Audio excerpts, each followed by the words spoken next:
Fue un movimiento que influyó a la sociedad alemana desde finales del siglo XIX. Se llamaba Lebensreform, la reforma de la vida. Se centraba en el cuerpo masculino y el femenino desde el punto de vista de la salud y el deporte.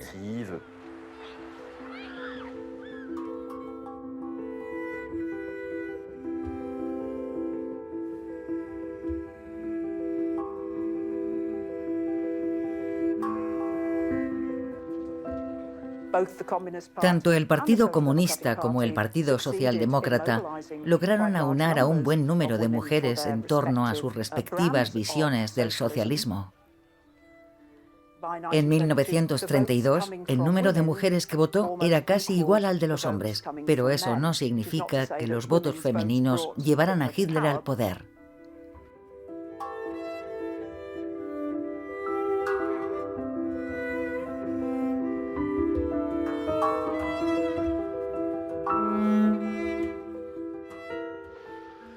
Treitschke decía que los hombres hacen la historia, pero no debemos olvidar que son las mujeres las que crían a nuestros hijos para que se conviertan en hombres.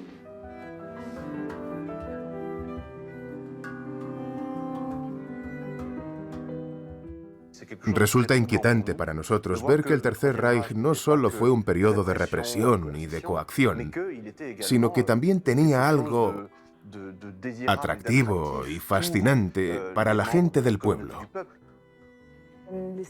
El cine alemán no era nada edulcorado comparado, por ejemplo, con el cine francés o el estadounidense. Mostraba más desnudos y escenas sexualizadas.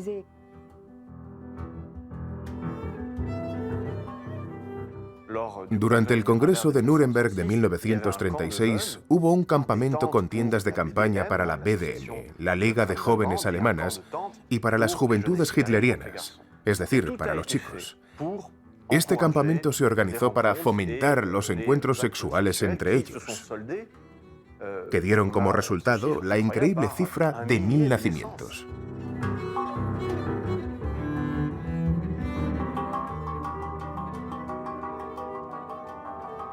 Las mujeres en el proyecto nazi.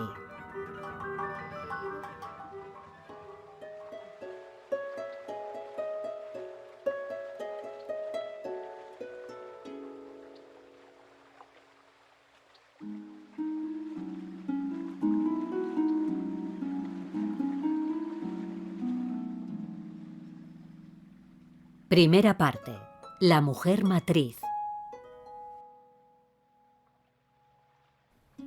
En Alemania, al igual que en el resto de Europa, la situación de las mujeres cambia en el siglo XX. La Primera Guerra Mundial las obliga a emanciparse, ya que los hombres abandonan sus hogares, comercios, granjas y empresas para ir al frente. La posguerra agrava este fenómeno. Durante la República de Weimar, la moda ofrece los mismos códigos de vestimenta tanto para hombres como para mujeres. La emancipación de la mujer provoca el pavor de los partidarios del orden tradicional. Para los nazis, el feminismo debe ser erradicado. El periodo de la República de Weimar fue una etapa propicia para la libertad y la emancipación femenina. No había precedentes hasta entonces y fue única en el mundo occidental. En Alemania, el hecho de que las mujeres obtuvieran el derecho al voto, al igual que los hombres, fue un paso muy importante y simbólico. Por supuesto, se debió a las victorias de la socialdemocracia y al auge del movimiento obrero, que junto al gobierno de izquierdas resultante, dieron origen a la primera ley a favor del sufragio femenino. Hubo una gran campaña para despenalizar el aborto, que se recoge en el famoso artículo 218. De hecho, el Partido Comunista se comprometió a eliminar ese párrafo del Código Penal. Los socialdemócratas también defendieron unas ideas bastante progresistas sobre la educación sexual, el acceso a los métodos anticonceptivos y el apoyo a las mujeres de clase trabajadora que querían controlar su fertilidad. Para las mujeres del movimiento obrero, todos estos valores eran fundamentales para poder conseguir su libertad y autodeterminación.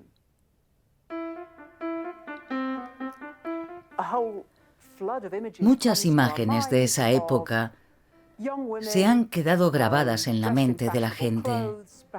Mujeres jóvenes vestidas a la última moda, quizá conduciendo una moto, saliendo por la noche en las ciudades para ir al cine y gastando su salario en nimiedades y en todo tipo de ocio. Por supuesto, aquel fue un tema candente a lo largo de aquellos años. Existía un auténtico entusiasmo por este nuevo fenómeno.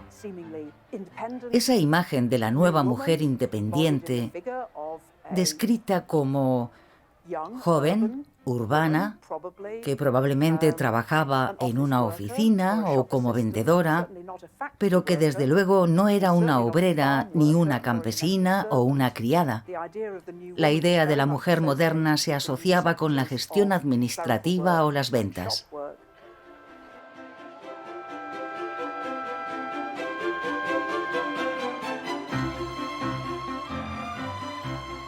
En los años 20, al llegar la primavera, a los berlineses les encanta reunirse en las playas del lago Wannsee, que está cerca de la ciudad.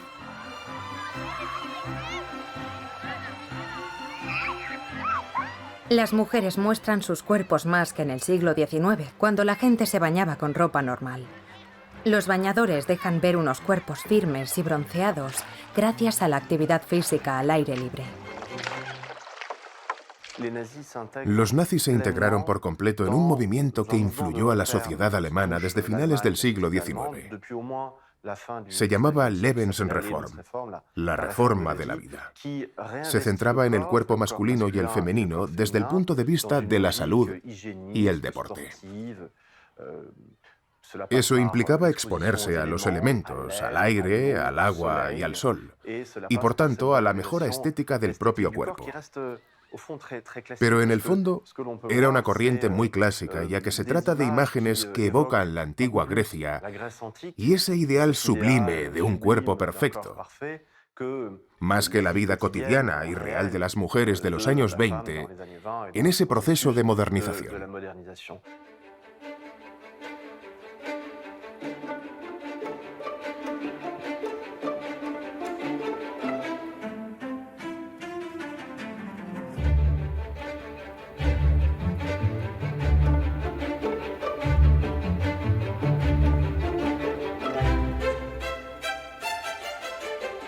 Hacer ejercicio también se aplica a los niños.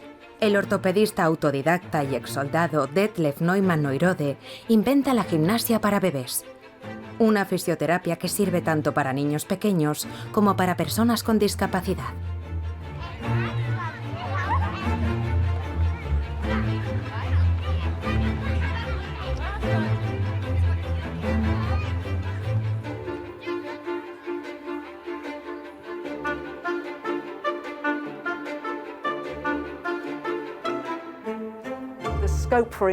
Había mucho espacio para la imaginación y la sugestión durante la República de Weimar.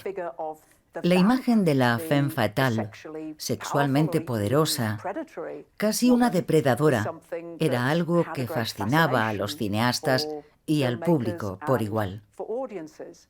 Obviamente, Louise Brooks y Marlene Dietrich fueron las figuras más emblemáticas.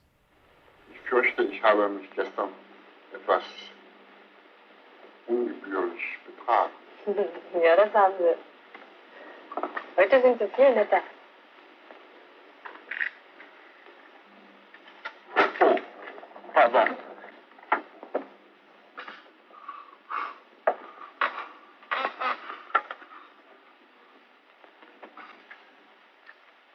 Sie, Herr Professor. Wenn Sie fertig sind, schreiben Sie mir eine Ansichtskarte.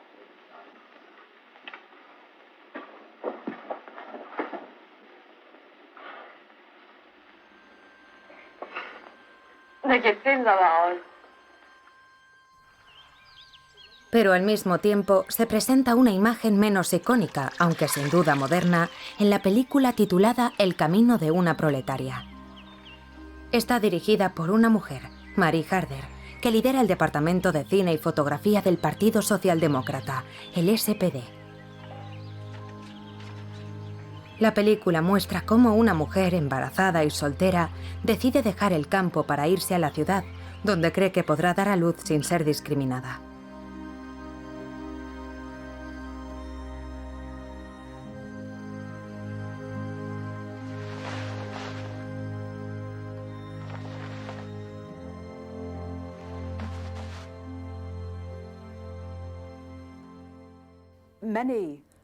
Muchas mujeres jóvenes, por obligación, o como sucede en este caso, porque estaban embarazadas, pensaban que tendrían más oportunidades o una vida más llevadera en las grandes ciudades que en su pueblo. Un gran número de mujeres quería dejar el campo y marcharse a la ciudad. El fenómeno del éxodo rural era algo que preocupaba mucho a los poderes públicos porque era inevitable. A los jóvenes y a las jóvenes que se les presentaba la oportunidad, abandonaban el campo y se iban a la ciudad.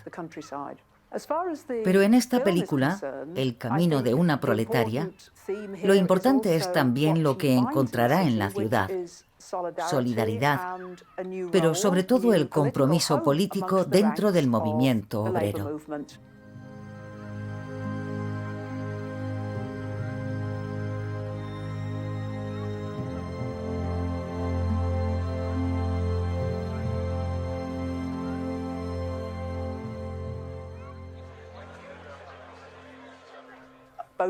Tanto el Partido Comunista como el Partido Socialdemócrata lograron aunar a un buen número de mujeres en torno a sus respectivas visiones del socialismo.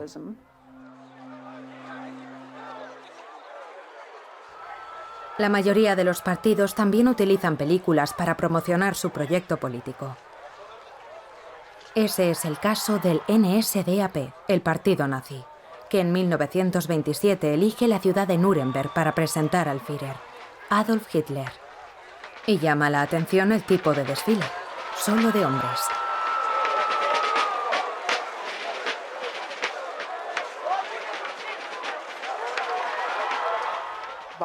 En 1932, el número de mujeres que votó era casi igual al de los hombres, pero eso no significa que los votos femeninos llevaran a Hitler al poder.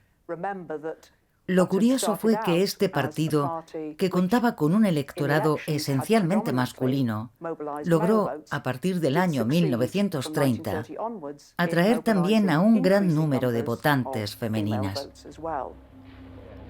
En las elecciones de noviembre de 1932, los nazis, a pesar de perder 2 millones de votos, vuelven a ganar.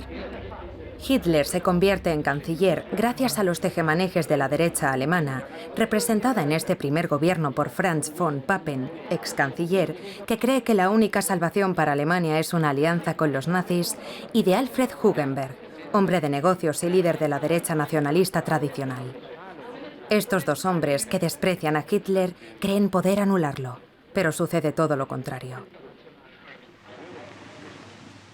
Los retos económicos a los que se enfrenta el gobierno nacional son enormes.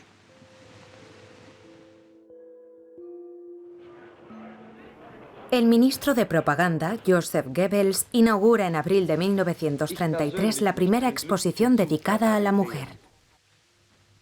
Este es mi primer discurso desde que estoy al frente del Ministerio de Propaganda. Y precisamente lo pronuncio delante de mujeres alemanas.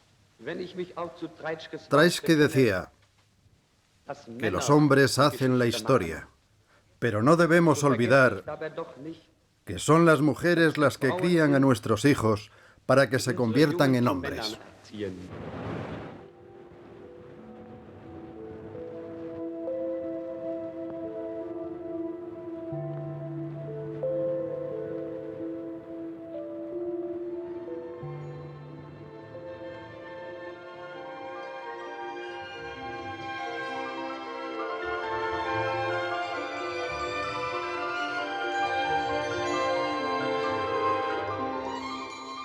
Pocas mujeres consiguen hacerse un hueco en el ambiente extremadamente masculino del nazismo. Pero una joven actriz y directora llama la atención al salir en una película en la que destacan sus dotes deportivas y su belleza.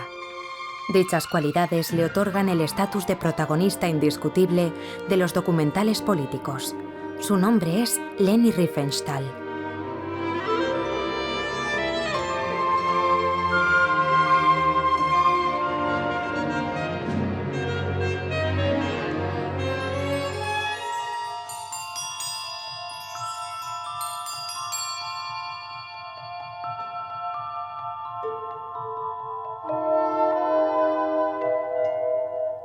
Sin embargo, en La Victoria de la Fe, la primera película que le encargan los nazis en 1933, Leni Riefenstahl no puede imponer su criterio como cineasta a la sede del partido.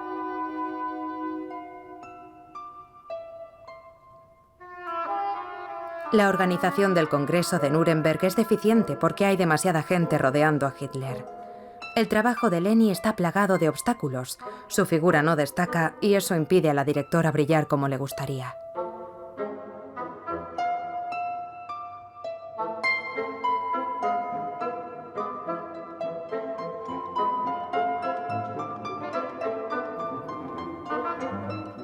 Una vez superada esta experiencia fallida, convence a Goebbels para filmar el siguiente congreso adaptando el evento a sus principios escénicos.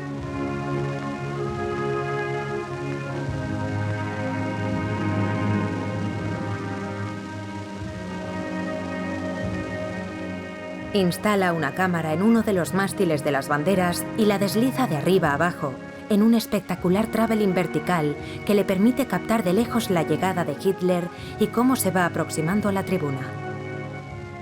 El 22 de noviembre de 1934, Goebbels escribe en su diario: Leni Riefenstahl, magníficas tomas en la película del partido. Sabe lo que hace. ¿Qué no haría si fuera un hombre? Y le encarga grabar los Juegos Olímpicos de 1936, que marcarán el apogeo de su carrera. El premio de cine alemán 1937-1938 es para Leni Riefenstahl por su película Olimpia.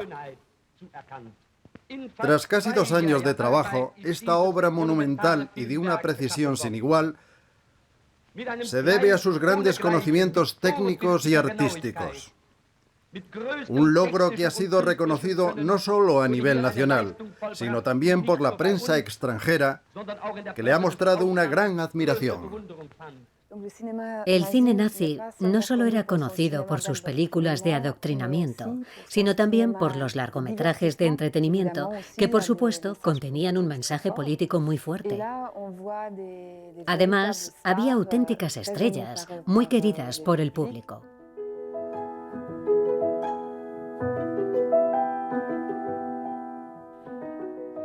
En el cine nazi había muchas mujeres, y su papel consistía en entretener.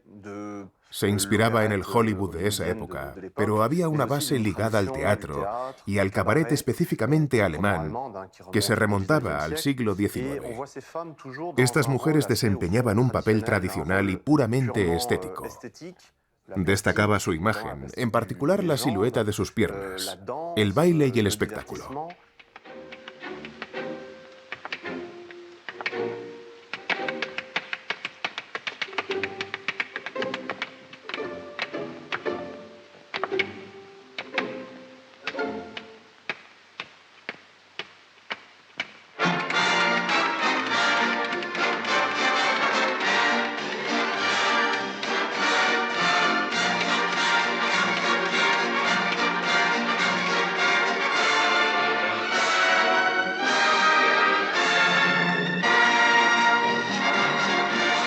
Marika Rock encarna el sueño de Goebbels para competir con Hollywood tras la marcha a Estados Unidos de Marlene Dietrich, que se exilia allí. Sarah Leander intentará reemplazarla ante el público alemán.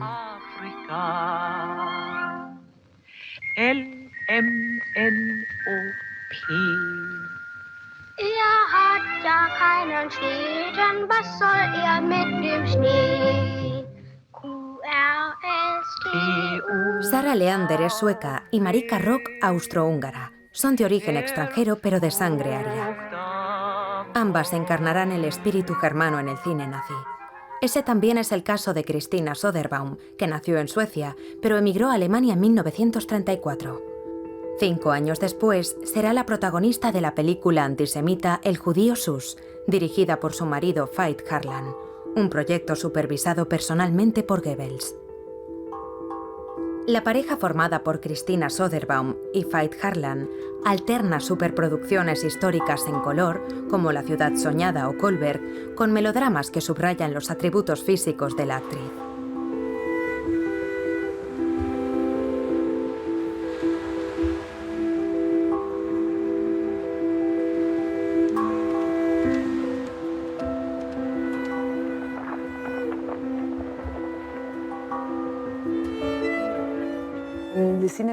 El cine alemán no era nada edulcorado comparado, por ejemplo, con el cine francés o el estadounidense.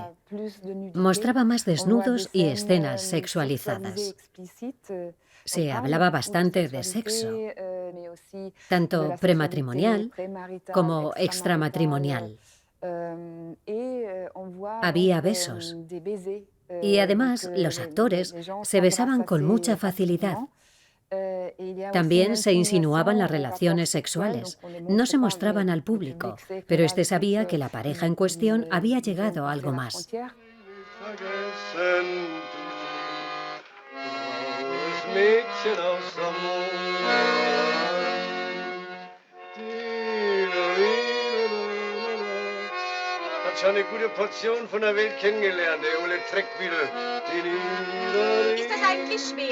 Nee, wenn man's kann nicht. Versuch mal von mir. Komm her. So.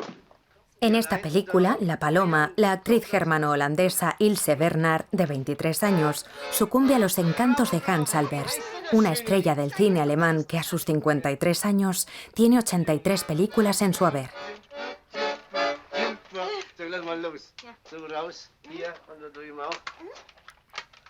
Una joven frente a un seductor marinero que ha surcado todos los mares.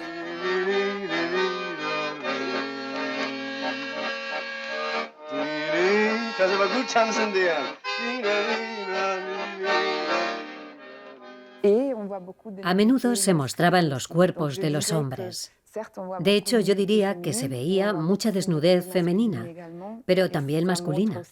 Era una forma de expresar esa devoción por el cuerpo tan típica de los nazis. Y, por supuesto, se aprecia la influencia del nudismo y de otras corrientes anteriores. Se trata de una actitud muy desinhibida, que era la seña de identidad del nazismo.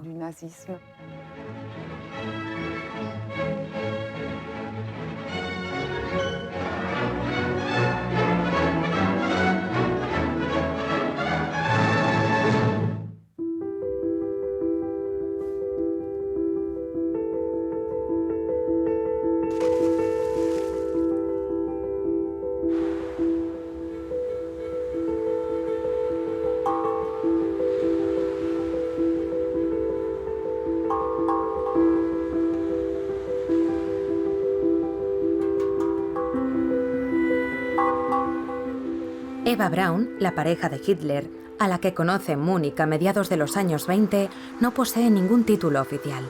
Lleva una vida tranquila y ociosa bajo el foco de cámaras amateur. Son solo imágenes de uso privado y son raras las ocasiones en las que a Hitler y a Eva se les graba juntos.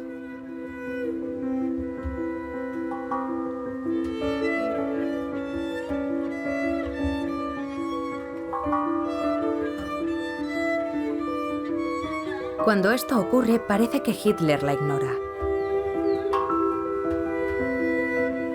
No quiere casarse con ella porque, según un comunicado oficial, está casado con Alemania y no puede distraerse de su misión histórica. Sin embargo, se muestra muy atento con los niños.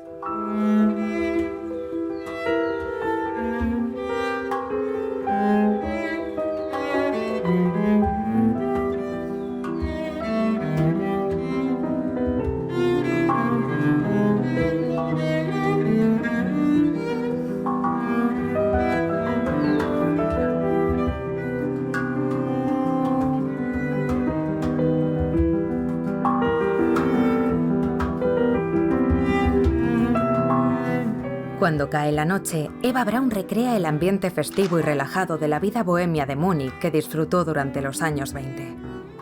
Son fiestas que celebran en compañía de las esferas locales del partido nazi, cuyo comportamiento indecoroso evoca una atmósfera decadente.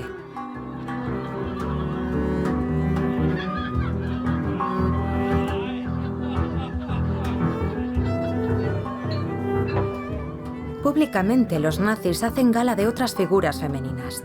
La función de primera dama se reparte entre dos mujeres. Emmy Goering se casa con el número 2 del régimen en 1936, con Hitler como testigo.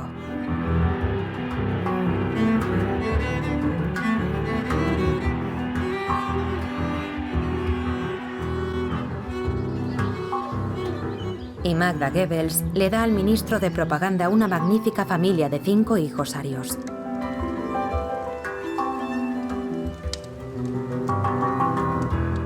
Viendo estas imágenes, nada hace pensar que los matará en 1945, antes de suicidarse junto con su esposo.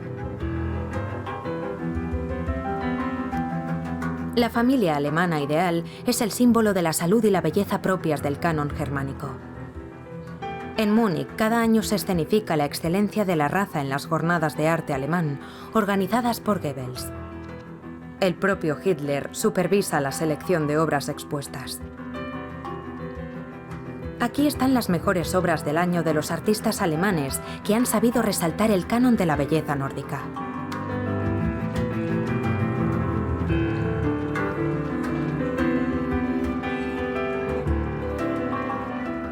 A la vez, se organiza una segunda exposición, donde se exhiben las pinturas de artistas modernos para su juicio público. Se dice que dichas pinturas desfiguran a las mujeres y a los hombres germánicos. De este modo, los visitantes pueden admirar ese ideal y abuchear su antítesis.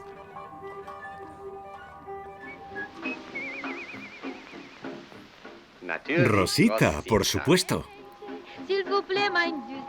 La cantante Rosita Serrano, a pesar de ser de origen chileno, es la responsable de poner voz a ese ideal ario al servicio del Made in Germany.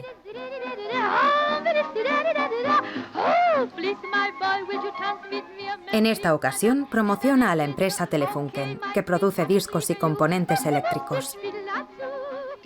Este molde de cobre en el que se registra una grabación sonora imprime la voz de Rosita en un disco virgen.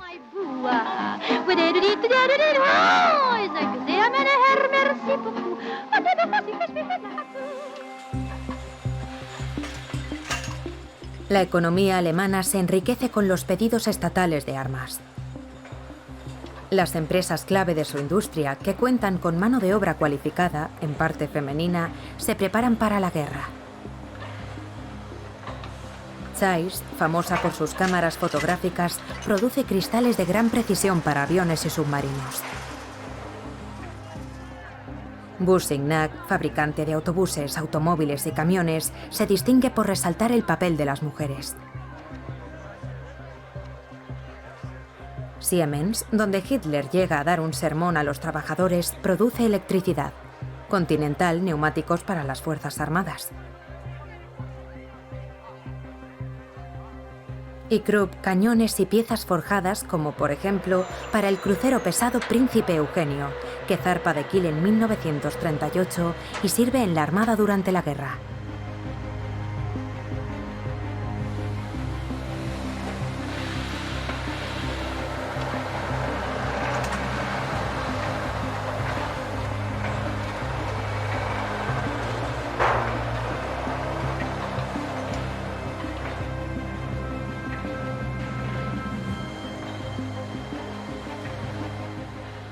Las grandes obras son una fuente de empleo. Se drenan y limpian terrenos agrícolas y se excavan canales, pero sobre todo se construyen carreteras, que son un escaparate para el régimen. Dan trabajo a cientos de miles de personas que cubren con hormigón y alquitrán los caminos.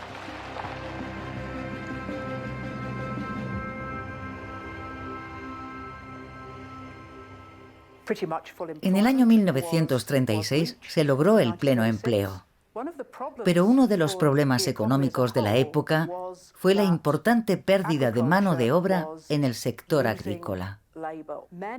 Hombres y mujeres se marcharon del campo para buscar un trabajo en la ciudad, mejor pagado y de menos horas.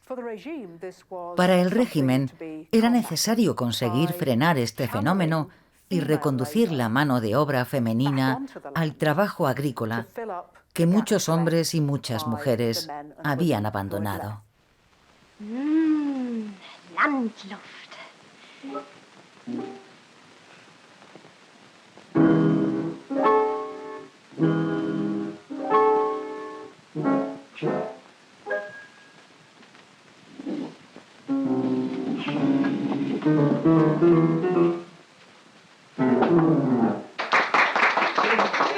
Deine Schwester stellt sich die Landarbeit etwas leicht vor. Grete nimmt alles leicht. Los, Fritz, spiel mal was Zünftiges.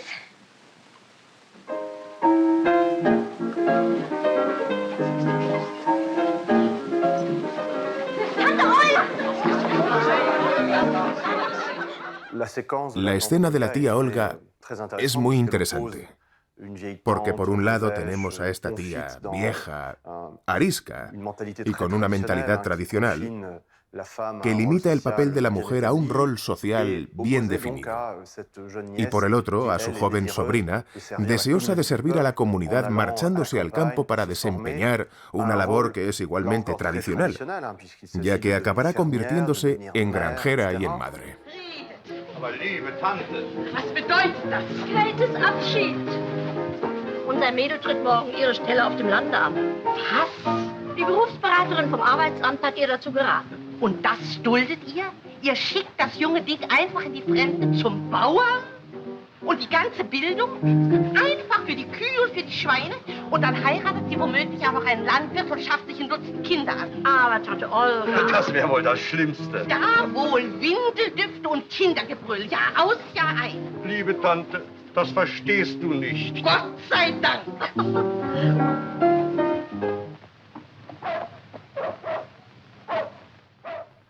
Así pues, la película refleja esa propaganda de fusión entre la gente de la ciudad y del campo, y también entre la burguesía y el mundo rural. Ich bin Grete Kölling. Sei uns willkommen, wirst dich hoffentlich wohlfühlen bei uns. Nun pack mal in Ruhe deine Sachen aus und dann komm zum Essen. Grete, da bist du ja. Na komm, das ist das Mädel aus der Stadt. Grete Kölling. Freut mich, herzlich willkommen. Da ist dein Platz, mein Kind. Das ist hier meine Familie, das ist die kleine Trude. Guten Tag. Oh, das ist hier der Peter. Tag. Und das ist der Fritz. Alitla.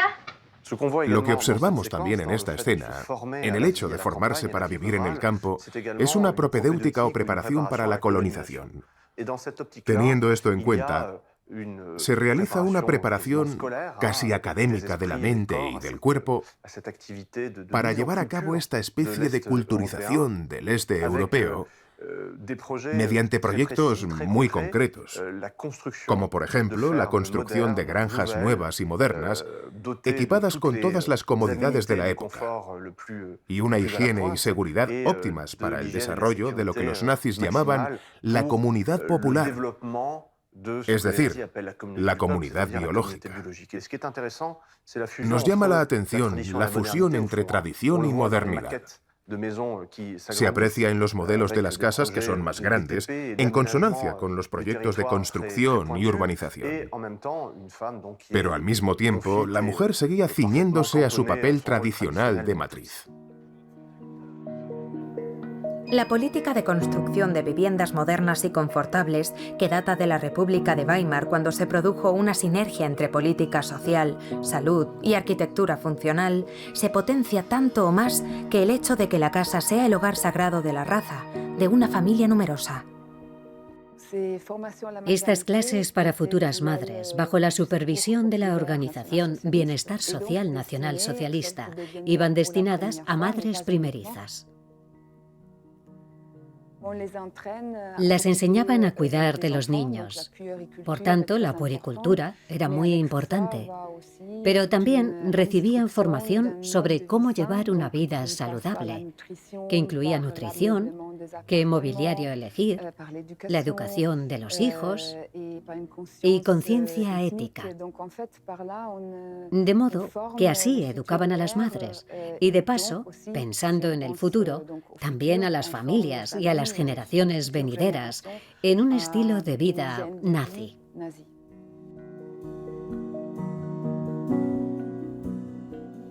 El número de niños por hogar es un tema de conversación recurrente en las reuniones nazis, como en esta con Goebbels. Y dígame, ¿cuántos hijos tiene? 12. Me siento ridículo a su lado. ¿Y usted? 3. ¿3? Pues este hombre tiene 32 años y es un ejemplo a seguir. ¿Y usted cuántos tiene?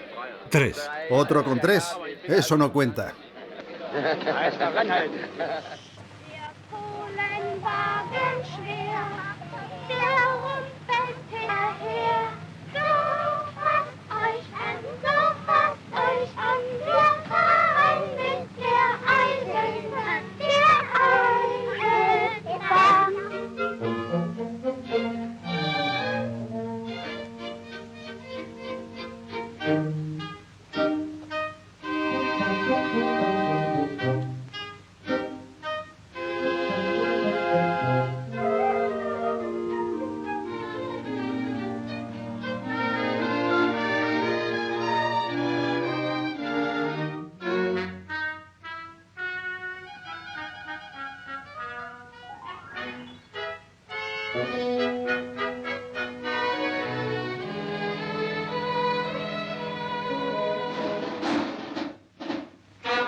Los niños vivían en el hogar familiar, en su núcleo familiar, pero también con otras personas, para fomentar esa comunidad popular desligada de las viejas tradiciones, en concreto de las costumbres religiosas, protestantes y católicas, y de la antigua mentalidad de clases. Uno de los objetivos era educarlos para vivir en comunidad. Nun wird erstmal tüchtig geschlafen, gell? Das ist für mich allein. Aber ja, Hannchen, du sollst es doch für uns besonders gut haben. Komm.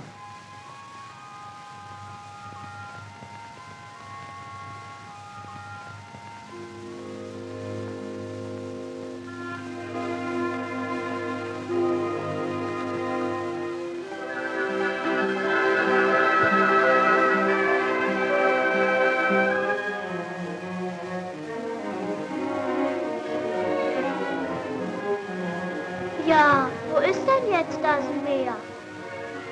Nu, ich wollte euch gerade wecken. Morgen. Seid neugierig? Kommt, schnell waschen und frühstücken. Dann gehen wir zum Meer. Una vez más estamos ante una película de propaganda que muestra cómo vivían los niños durante el Tercer Reich, como si fuera algo envidiable, pero se corresponde con la realidad. Resulta inquietante para nosotros ver que no solo fue un periodo de represión y coacción, sino que también era algo atractivo y fascinante para los miembros de la comunidad. No así para los no autóctonos, que fueron excluidos y reprimidos, pero sí para los considerados de buena raza, incluidos los niños. Era una obra social a gran escala. El desarrollo de la política social en Alemania estuvo muy marcado por las acciones del Tercer Reich. Los campamentos de verano, la higiene, el desarrollo de la medicina y el incremento de los beneficios sociales para las familias. Pero, una vez más, dichos beneficios se limitaban a la única comunidad biológica digna de merecerlos, la germánica.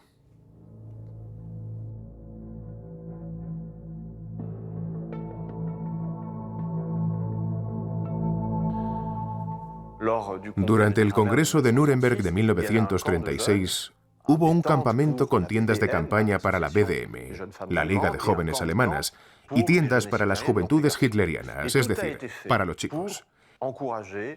Este campamento se organizó para fomentar los encuentros sexuales entre ellos, que dieron como resultado la increíble cifra de 1000 nacimientos después de dicho congreso, lo cual supuso un quebrantamiento absoluto de las normas tradicionales familiares y burguesas. Los nazis repudiaban e incluso criticaban de forma firme y violenta las normas tradicionales sobre los encuentros entre un hombre y una mujer, la sexualidad y la concepción. En otras palabras, si se concebía un hijo fuera del matrimonio y era de buena raza, de 2 padres germánicos, era un hijo totalmente legítimo. Por tanto, había que ayudar a la madre. Al amparo de esta labor filantrópica, Heinrich Himmler, el líder de las SS, inauguró una red de Lebensborn en 1936. Eran hospicios donde se podía dar a luz si eras una madre soltera, en el sentido burgués y tradicional del término, es decir, una mujer sin marido. Y una vez que daban a luz, había todo un equipo sanitario y social para cuidar de la madre y de su hijo. En caso de que fuera necesario, el niño podía ser tutelado por el Estado. El Lebensborn, que significa fuente de vida, era un lugar bastante confortable, dotado de las últimas innovaciones sanitarias e higiénicas para facilitar, por un lado, el parto de la madre en buenas condiciones y, posteriormente, el cuidado y el futuro desarrollo del niño. Es decir, se trataba de acoger de la mejor manera posible a una madre soltera que, de otro modo, habría sido rechazada por una sociedad tradicional y de moral burguesa. En el contexto de la guerra, Alemania necesita manos, necesita soldados y, por tanto, que la población procree en masa. Por eso, todo está permitido, incluso incumplir los vínculos propios del matrimonio. Obviamente, este hecho conmocionó a los más tradicionales y a la Iglesia, pero se convirtió en una orden muy clara de las SS. Hay un documental asombroso producido por Himmler con el título Desäugungsbefehl, que literalmente significa orden de procreación, y que ordena a los hombres de las SS procrear en todas partes y con cualquiera para dar hijos al Reich.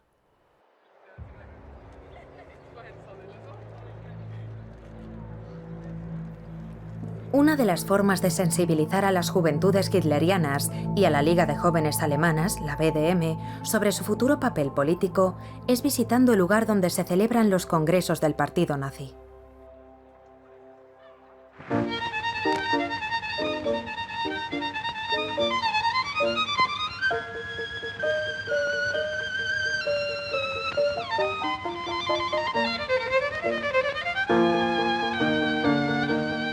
La formación de los jóvenes también incluye una introducción a los fundamentos de la cultura alemana, como la música clásica y el canto coral.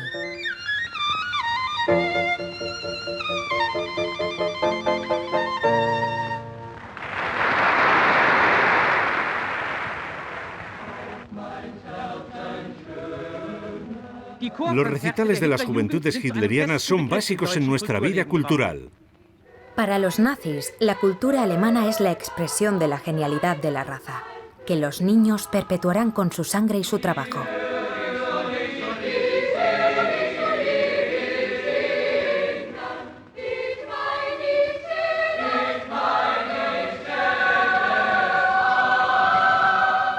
En estas imágenes se intenta concienciar al espectador de la legitimidad de un enfrentamiento militar. Aquí vemos cómo muestran su apoyo a Franco, depositando flores en homenaje a los soldados caídos en combate durante la Guerra Civil Española de 1936. Pero la propaganda también coloca imágenes en el entorno escolar inspiradas en la iconografía antisemita. Después de un almuerzo en grupo, los niños asimilan, gracias a estos carteles del periódico nazi Der Stürmer, que la guerra de razas existe desde hace 4000 años. Son carteles antisemitas muy parecidos al de Hitler, a favor de la adhesión de Austria al Reich cuando llega a Viena en marzo de 1938.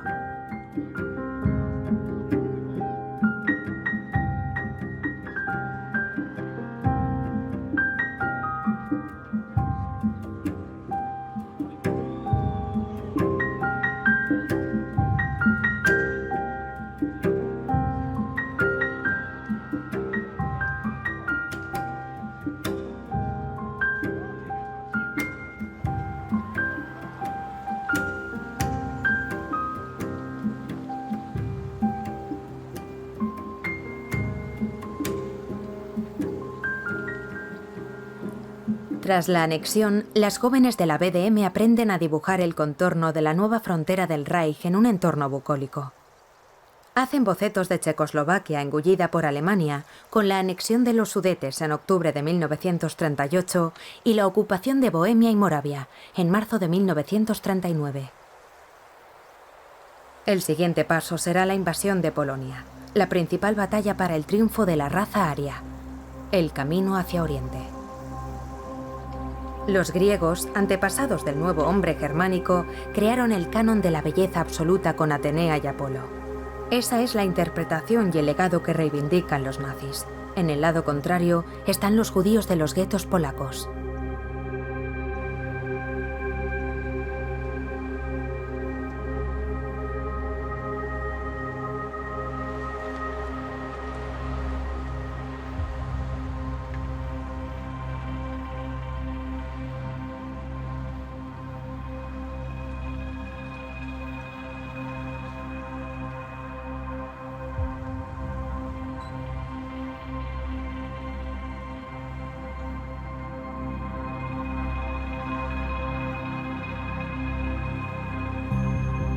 La reforma de la vida, o Lebensreform, surgida a finales del siglo XIX y representada por las mujeres, se desvía de su significado inicial para preparar el cuerpo y la mente para la guerra.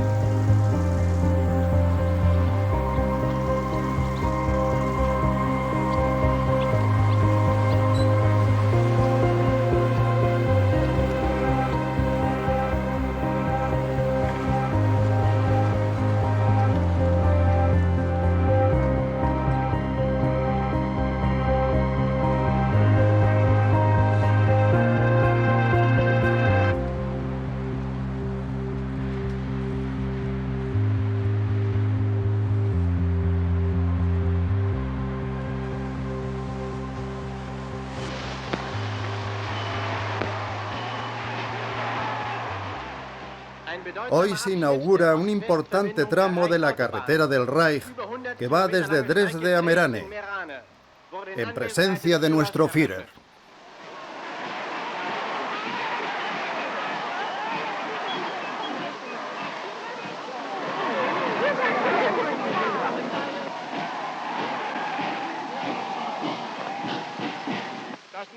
La nueva red de carreteras alemana que hemos construido y mejorado no es solo la más gigantesca e innovadora del mundo.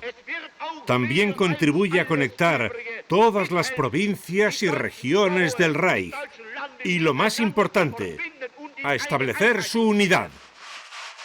El proyecto nazi atribuye a las mujeres la función de cuidar del hogar y tener hijos. También deben ayudar a los hombres en sus tareas, ya que la misión de estos es ir a la guerra. El nazismo, que surgió después de una guerra, de la derrota y de las trincheras, vuelve a empuñar las armas.